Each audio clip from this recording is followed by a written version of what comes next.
Hello students, welcome to my channel Unique Chemistry Classes. Today I will teach you ideal and non-ideal solutions. तो सबसे पहले हम पिछले lectures में solutions के बारे में पढ़ चुके हैं, सॉल्यूशन की कंसंट्रेशन टर्म्स के बारे में पढ़ चुके हैं and then we see about the Raoult's law कि अगर हम दो वोलेटाइल लिक्विड्स को ऐड करते हैं तो सॉल्यूशन के अंदर हमें किस तरीके से वेपर प्रेशर्स देखने को मिलते हैं, और अगर एक वोलेटाइल और एक नॉन वोलेटाइल को ऐड करते हैं लिक्विड को तो हमारे सॉल्यूशन के अंदर वेपर प्रेशर में क्या चेंजेस आते हैं। और उसी से हमने एक कॉलिगेटिव प्रॉपर्टी जो है वो निकाली थी, that is relative lowering of vapour pressure. ठीक है, अब बात करते हैं जो हमारे सॉल्यूशन है बेटा वो फर्दर दो टाइप के होते हैं, एक आइडियल सॉल्यूशंस और एक नॉन आइडियल सॉल्यूशंस। ठीक है, अब सबसे पहले हम देखते हैं what are ideal solutions. Ideal solutions क्या होते हैं, पहले इसके बारे में हम स्टडी करते हैं बेटा। आइडियल सॉल्यूशंस, सबसे पहली बात, ऐसे सॉल्यूशंस जिनके अंदर अगर हम देखें तो वो हर कंसंट्रेशन हर टेम्परेचर पर रोल्स लॉ को फॉलो करते हैं। ठीक है, सबसे पहली बात आपने रोल्स लॉ क्या देखा था बेटा, vapour pressure of any component present in the solution is equal to the vapour pressure of that component in the pure state into the mole fraction of that component. This is your Raoult's law. यही था roles law कि किसी भी component का vapour pressure solution के अंदर किसके बराबर होगा, उसका वेपर प्रेशर प्योर स्टेट में उसको मल्टीप्लाई कर देंगे मोल फ्रैक्शन के साथ, that will give you what, vapour pressure. ठीक है, तो यहाँ पर क्या है आइडियल सॉल्यूशन, सबसे पहली बात कौन से सॉल्यूशंस होते हैं, which follow Rolle's law at every concentration and temperature। किसी भी कंसंट्रेशन पे काम कर लीजिएगा, किसी भी टेम्परेचर पे काम कर लीजिएगा, आपका सॉल्यूशन रोल्स लॉ को फॉलो करेगा। यानी कि जो प्रेशर है आपका कंपोनेंट का वो इसी फॉर्मूले से निकल के आएगा एज इट इज, और एक्सपेरिमेंटली भी निकालोगे तो वो दोनों के दोनों बराबर है। ठीक है, इसको थोड़ा सा और डिटेल में समझते हैं। दूसरी बात, आइडियल सॉल्यूशन का कैसे पता लगेगा, क्या होता है आइडियल सॉल्यूशन। देखिए, मान लीजिए आपने एक कंपोनेंट ए था, एक कंपोनेंट बी था, जब आपने इनका सॉल्यूशन बनाया तो तीसरे बीकर में आपको क्या करा, ए और बी को आपने दोनों कंपोनेंट्स को मिक्स कर दिया, दैट इज अ सॉल्यूशन। तो जब मिक्स करने के बाद यहाँ पर जो वेपर प्रेशर आएगा, जो टोटल वेपर प्रेशर आएगा दैट इज इक्वल टू, एक तो आपने निकालना है रोल्ट लॉ से, रोल्ट लॉ के फॉर्मूले से, ठीक है, एक आप निकालेंगे एक्सपेरिमेंटल वेरिफिकेशन से। तो जो आपका टोटल वेपर प्रेशर आएगा that is equal to the experimental total vapour pressure. समझ रहे हैं इस बात को कि जितना वेपर प्रेशर आपका एक्सपेरिमेंट से निकलेगा उतना ही वेपर प्रेशर आपका फॉर्मूला से भी निकलेगा। ठीक है, तो observed vapour pressure is always equal to the calculated vapour pressure. तो वेपर प्रेशर पे कोई फर्क नहीं पड़ रहा है, वो फॉलो कर रहा है रोल्स लॉ को, that solution is ideal solution. अब कोई भी सॉल्यूशन आइडियल क्यों होता है भला, क्यों होता है आइडियल, ऐसा क्या है कि वो रोल्स लॉ को फॉलो करता है और वेपर प्रेशर हमारे बिल्कुल सेम आते हैं। तो इसका कारण क्या है, देखिए, जो डेल्टा वी होता है ना बेटा, delta V of mixing that is equal to 0। यानी कि यहाँ पर क्या होगा, मान लीजिए 10 ml आपने कंपोनेंट ए लिया था, ठीक है, 10 ml ही आपने कंपोनेंट बी लिया था। जब आपने इन दोनों को मिक्स किया तो मिक्स करने के बाद जो सॉल्यूशन बना वो 20 ml यानी कि 20 ml बना। उनकी वॉल्यूम पे कोई फर्क नहीं पड़ा, 10 ml ये लिया, 10 ml ये लिया, दोनों को मिलाया तो 20 ml बना, वॉल्यूम एज इट इज रहेगी। ठीक है, चेंज इन वॉल्यूम क्या रही, 0 रही in case of ideal solutions. ऐसा क्यों होता है, इसलिए होता है क्योंकि जो हमारी फोर्स ऑफ अट्रैक्शंस होती है before addition and after addition बराबर होती है। ऐसे सॉल्यूशंस को आइडियल सॉल्यूशन बोला जाता है। जैसे कि मान लीजिए जब आपने अकेला ए कंपोनेंट ले रखा था और अकेला बी कंपोनेंट ले रखा था, इसमें जो फोर्स ऑफ अट्रैक्शन थी और इसमें जो फोर्स ऑफ अट्रैक्शन थी, दोनों के मिक्स होने के बाद फोर्स ऑफ अट्रैक्शन बिल्कुल सेम रही, ना बढ़ी ना घटी, इसीलिए तो वॉल्यूम बराबर रहा है। तो फोर्स ऑफ अट्रैक्शन हमारी अगर सेम रहती हैं, बिल्कुल same, before addition and after addition, that solution is known as ideal solution. ठीक है, तो हम क्या कहेंगे आइडियल सॉल्यूशन के अंदर, जो फोर्स ऑफ अट्रैक्शन होती है ना बेटा मॉलिक्यूल्स की, बिफोर एडिशन भी वही होती है। ए अकेला बैठा था तो जो फोर्स ऑफ अट्रैक्शन थी, बी अकेला बैठा था इसके अंदर जो फोर्स ऑफ अट्रैक्शन थी, मिलने के बाद भी दोनों के अंदर वही फोर्स ऑफ अट्रैक्शन है, कोई चेंजेस नहीं है, तो वॉल्यूम भी सेम रहेगा। तो force of attraction before addition and force of attraction after addition same रहती है यहाँ पर, इसीलिए हमारी वॉल्यूम में चेंज नहीं आता, इसीलिए इस सॉल्यूशन को बोलते हैं हम आइडियल सॉल्यूशन। अगली बात, अगर फोर्स ऑफ अट्रैक्शन हमारी सेम है यानी मिक्स करने से पहले भी वही थी, मिक्स करने के बाद भी वही है, तो क्या एंथैल्पी में चेंज आएगा? As you know the thumb rule of chemistry, आपको पता है जब फोर्स ऑफ अट्रैक्शन बढ़ती है तो एनर्जी रिलीज होती है, और जब फोर्स ऑफ रिपल्शन बढ़ती है तो एनर्जी एब्जॉर्ब होती है। अब यहाँ पे कुछ नहीं हो रहा है, जो फोर्स ऑफ अट्रैक्शन पहले थी वही फोर्स ऑफ अट्रैक्शन बाद में है, तो क्या फोर्स ऑफ अट्रैक्शन में कोई चेंज आया? अगर फोर्स ऑफ अट्रैक्शन में कोई चेंज नहीं आया तो ना तो हीट एब्जॉर्ब होएगी ना ही हीट रिलीज होएगी, तो जो एनर्जी पहले थी कंपोनेंट्स की मिक्स करने से पहले वही एनर्जी सॉल्यूशन के अंदर आएगी, यानी कि एंथैल्पी चेंज भी यहाँ पर क्या होगा? That is equal to 0। That solutions are known as ideal solution which follow all these rules। जो इन सभी बातों को फॉलो करते हैं उन्हीं सॉल्यूशंस को आइडियल सॉल्यूशन के नाम से जाना जाता है। आती है बात समझ में? अब एक बात याद रखना, कई बार तुम्हें कॉम्पिटिटिव एग्जाम्स में कंफ्यूज करते हैं, चाहे सॉल्यूशन आइडियल हो चाहे सॉल्यूशन नॉन आइडियल हो, क्योंकि ये स्पॉन्टेनियस प्रोसेस है। हम जब कोई सॉल्यूशन बनाते हैं तो वो स्पॉन्टेनियस होता है, ठीक है? चाहे सॉल्यूशन आइडियल हो चाहे नॉन आइडियल हो, ये बात दिमाग में रखना हमेशा। उनके लिए डेल्टा जी हमेशा लेस देन 0 होता है और डेल्टा एस हमेशा मोर देन 0 होता है, बिकॉज अकॉर्डिंग टू थर्मोडायनेमिक्स हम कहते हैं कोई भी प्रोसेस स्पॉन्टेनियस तभी होगा जब डेल्टा जी नेगेटिव होगा और डेल्टा एस पॉजिटिव होगा, क्योंकि कंपोनेंट्स आप देखो मिक्स कर रहे हो, कंपोनेंट्स बढ़ रहे हैं, मिक्स कर रहे हो क्या हो रहा है? कंपोनेंट्स मॉलिक्यूल्स बढ़ रहे हैं, नंबर ऑफ मोल्स बढ़ रहे हैं, इसका मतलब डेल्टा एस बढ़ रहा है, ठीक है? रिएक्शन अपने आप सॉल्यूशन बनना आप स्पॉन्टेनियस है, स्पॉन्टेनियस हो तो ऑब्वियसली गिब्स फ्री एनर्जी यानी कि डेल्टा जी नेगेटिव में रहेगा, लेस देन 0। तो चाहे सॉल्यूशन आइडियल हो चाहे नॉन आइडियल हो, delta G and delta S यही रहेंगे, ठीक है? तो ये सॉल्यूशन होते हैं बेटा आइडियल सॉल्यूशन जो इन कंडीशंस को फॉलो करते हैं। Now what is the graphical representation of the ideal solution? जो आइडियल सॉल्यूशन है उसकी ग्राफिकल रिप्रेजेंटेशन आप कैसे दिखाएंगे ये हमें देखना है। आइडियल सॉल्यूशन के लिए एक ग्राफिकल रिप्रेजेंटेशन होती है बेटा, वो आप कैसे दिखाएंगे? देखिए, मान लीजिए एक्स एक्सिस पे आपने क्या रखा, क्या रख रहे हो बेटा एक्स एक्सिस पे? वेपर प्रेशर, ठीक है? क्या रख रहे हो आप यहाँ पे? Vapour pressure, sorry y axis पे रखा वेपर प्रेशर। एक्स एक्सिस पे क्या रखोगे आप यहाँ पे? जस्ट इमेजिन, यहाँ पर आप कह रहे हो जो आप क्योंकि सॉल्यूशन बना रहे हो दो कंपोनेंट्स, बाउंड्री से ज्यादा आप जाओगे, ठीक है? मान लो यहाँ पे मोल फ्रैक्शन कंपोनेंट ए का है 0 और जैसे जैसे आगे जाते जा रहे हैं यहाँ पे मोल फ्रैक्शन कंपोनेंट ए का हो गया है 1, ठीक है? यहाँ पर क्या लिया हमने? अब ए का 1 है तो ऑब्वियसली बी का क्या रहेगा? 0 रहेगा, और यहाँ पे बी का क्या हो जाएगा? 1 हो जाएगा, ठीक है? अब कैसे ग्राफिकल रिप्रेजेंटेशन बनेगी देखिए। अब देखो यहाँ पे कंपोनेंट ए के लिए देखिएगा, जैसे जैसे आप कंपोनेंट ए का मोल फ्रैक्शन बढ़ाओगे, रोल्स लॉ क्या कहता है, क्योंकि आइडियल सॉल्यूशन रोल्स लॉ को फॉलो करता है, जैसे जैसे आप कंपोनेंट ए का मोल फ्रैक्शन बढ़ाओगे वैसे वैसे उसका वेपर प्रेशर इंक्रीज होता जाएगा। यही है ना कॉन्सेप्ट, सॉल्यूशन बनाएंगे अगर हम यहाँ पे सॉल्यूशन बना रहे हैं तो जैसे जैसे कंपोनेंट ए का आप मोल फ्रैक्शन बढ़ाते चले जाओगे वैसे वैसे इसका वेपर प्रेशर बढ़ता चला जाएगा। Similarly for the component B, जैसे जैसे कंपोनेंट बी का मोल फ्रैक्शन बढ़ाओगे किस तरफ बढ़ेगा? इस तरफ बढ़ेगा ना, वैसे वैसे वेपर प्रेशर बढ़ता चला जाएगा। इसी तरीके से रिप्रेजेंट करेंगे ना, जैसे जैसे मोल फ्रैक्शन कंपोनेंट बी का बढ़ाओगे वैसे वैसे इसका वेपर प्रेशर बढ़ता चला जाएगा, ठीक है? अब आपको ये कह दे कि कोई सॉल्यूशन का वेपर प्रेशर कैसे दिखाओगे, यानी कि टोटल वेपर प्रेशर कैसे दिखाओगे? देखो ये पॉइंट क्या रिप्रेजेंट कर रहा है, ये पॉइंट क्या रिप्रेजेंट कर रहा है?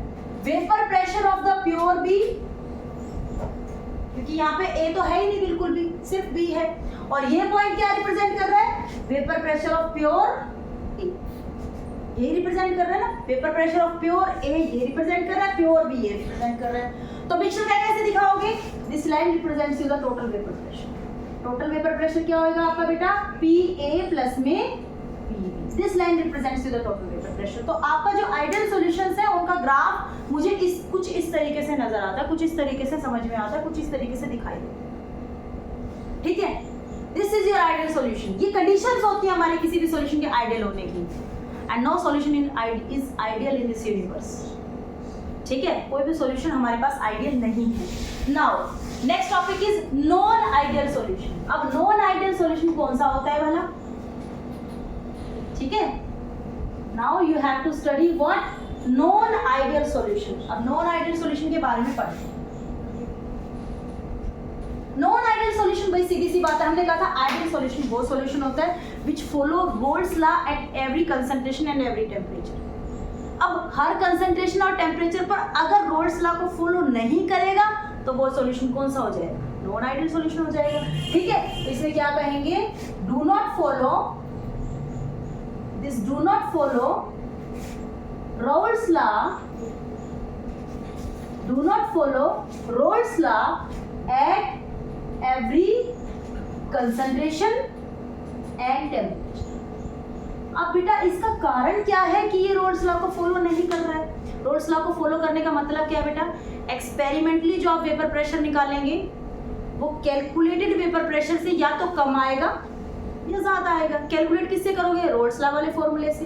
एक्सपेरिमेंट तुम लैब में करोगे, तो लैब में जब तुमने एक्सपेरिमेंट किया तो कैलकुलेटेड वैल्यू से या तो कम आई वेपर प्रेशर की वैल्यू या ज्यादा आई, that is non ideal solution, क्योंकि उसने रोल्स लॉ को फॉलो नहीं किया। अब कारण क्या है कि ये non ideal solution roles law को फॉलो नहीं कर रहे हैं। कारण क्या है, पहला कारण यहाँ पे जो डेल्टा वी ऑफ मिक्सिंग है that is not equal to 0। मतलब वही लेते हैं एग्जांपल, मान लो कंपोनेंट ए 10 ml था, कंपोनेंट बी भी 10 ml था। जब आपने मिक्स किया तो कितना होना चाहिए था, 20 होना चाहिए था, लेकिन ये 20 से या तो कम आया, लेस आएगा, मान लो 18 आ गया, या फिर ज्यादा आएगा। जस्ट इमेजिन, या तो कम आएगा या ज्यादा आएगा वॉल्यूम। तो जो डेल्टा वी ऑफ मिक्सिंग है that is not equal to 0। ठीक है, अब क्यों नहीं हुआ 0, ये कम या ज्यादा क्यों आया, because of the change of the force of attractions. कुछ ऐसा हुआ है कि जो कंपोनेंट ए और बी जब बैठे हुए थे उनके बीच में जो फोर्स ऑफ अट्रैक्शन थी, मिलने के बाद वो फोर्स ऑफ अट्रैक्शन या तो घट गई या फिर बढ़ गई। यही हो सकता है ना कारण, या तो फोर्स ऑफ अट्रैक्शंस घट गई या फिर फोर्स ऑफ अट्रैक्शंस बढ़ गई।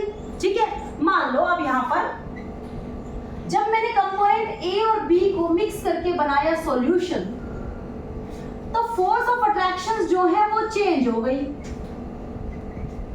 क्या चेंज होएगा, या तो फोर्स ऑफ अट्रैक्शन इंक्रीज होएंगी या फोर्स ऑफ अट्रैक्शन डिक्रीज होएगी। ठीक है, अकेले अकेले बैठे तो फोर्स ऑफ अट्रैक्शन बहुत बढ़िया थी इनमें, जब मिक्सअप किया तो फोर्स ऑफ अट्रैक्शन या तो कम हो गई या बढ़ गई।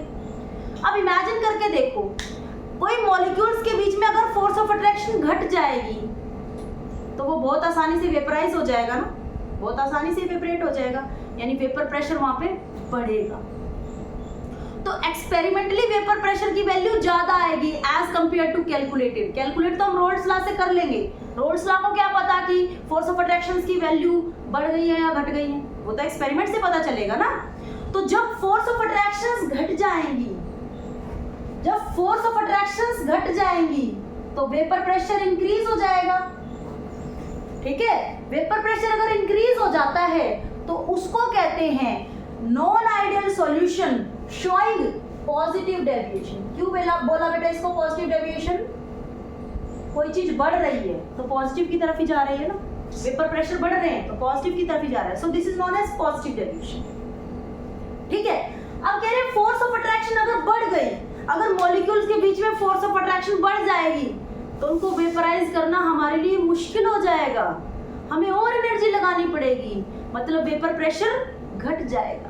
एक्सपेरिमेंटल जो वैल्यू निकाली है हमने वो क्या आएगी, कैलकुलेटेड से कम आएगी। ठीक है, तो यहाँ पे फोर्स ऑफ अट्रैक्शन बढ़ने की वजह से वेपर प्रेशर डिक्रीज हो जाएगा। वेपर प्रेशर डिक्रीज होने का मतलब क्या है, this is non ideal solution showing negative deviation. तो बात समझ में आती है, सारा खेल फोर्स ऑफ अट्रैक्शंस का है। फोर्स ऑफ अट्रैक्शन अगर सेम रहती है मिक्स करने के बाद तो आइडियल सॉल्यूशन होता है, फोर्स ऑफ अट्रैक्शन अगर चेंज हो जाती है तो सॉल्यूशन नॉन आइडियल हो जाता है। एंड नॉन आइडियल में भी दो टाइप होती है, अगर फोर्स ऑफ अट्रैक्शन बढ़ गई तो नेगेटिव डेविएशन का नॉन आइडियल सॉल्यूशन है, फोर्स ऑफ अट्रैक्शन घट गई तो पॉजिटिव डेविएशन का नॉन आइडियल सॉल्यूशन।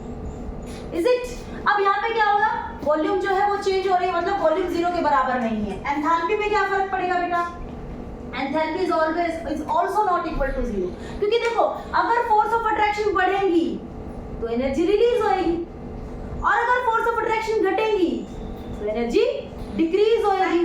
ठीक है, फोर्स ऑफ अट्रैक्शन अगर बढ़ेगी तो एनर्जी रिलीज होएगी, और फोर्स ऑफ अट्रैक्शन अगर तो एनर्जी कंज्यूम होएगी। तो यहाँ पे जो एंथैल्पी चेंज है that is also not equal to 0। मतलब अगर मेरा कोई भी फोर्स ऑफ अट्रैक्शन में चेंज आ रहा है तो सिस्टम की जो एंथैल्पी है, सिस्टम की जो एनर्जी है वो भी बदलेगी, वो भी 0 के बराबर नहीं होगी। तो नॉन आइडियल सॉल्यूशंस के अंदर जो हमारी एंथैल्पी होती है that is also not equal to 0।